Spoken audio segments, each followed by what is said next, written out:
Wow, can you believe it's September already? That's the end of the summer. So this month's quarter's newsletter is all about why come to coaching. I think it's such a great question, isn't it? Because so many people don't really know what it is, what the difference between counselling is. So I thought maybe I'd talk a little bit about that. So I thought it would be better to start with why people avoid coaching or therapy. And there's so many reasons, but often there's a stigma, mental health issues. People think, oh no, I don't want to go. I don't want to expose myself. Often it's the cost. It's another expensive thing. It's not on the NHS. There is some therapies on the NHS, but coaching isn't one of them. Beliefs, will it really work? What's the point of digging up stuff? Maybe mental health barriers. Maybe people are just so stressed, so anxious and so depressed they can't even put one foot in front of the other, let alone get any help. Often people feel that they just cultural reasons, they think, well, other people might say that's not okay to do, and in certain cultures maybe they talk more in families rather than they actually go and see someone. Sometimes the biggest one is avoidance. If you're going to go and see a coach or a counsellor, you need to be looking at accepting what's going on right now. And often people don't want to, because they'd rather avoid it and throw it under the carpet, or it will go away magically. So that's often the reasons why people don't. And obviously one of the main reasons maybe is that you don't get on with a coach. How many people have had some sort of therapy or coaching and they've thought, actually, I don't gel with the person. So there's lots of real reasons why people don't. But I want to clear up something about coaching actually isn't a therapy.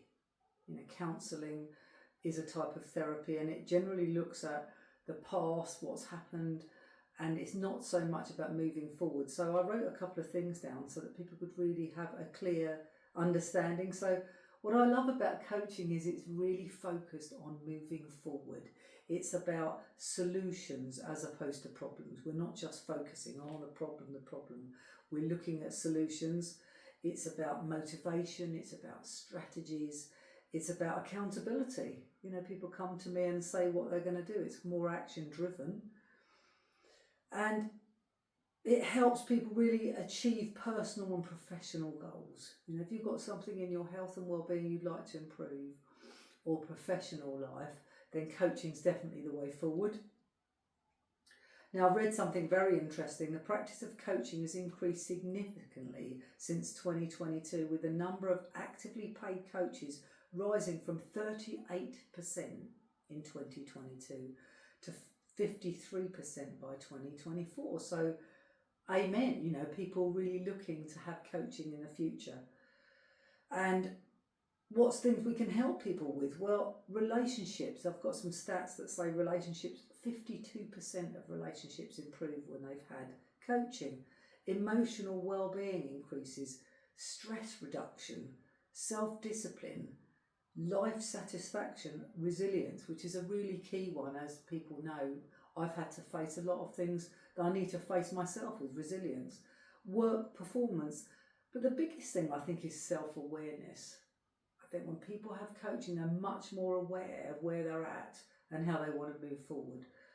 So I thought I'd leave you today with a testimonial, which I had just in August from somebody that I knew who was really, really struggling. Actually, was in a really bad place. She had just 3 sessions with me, and this is what she said.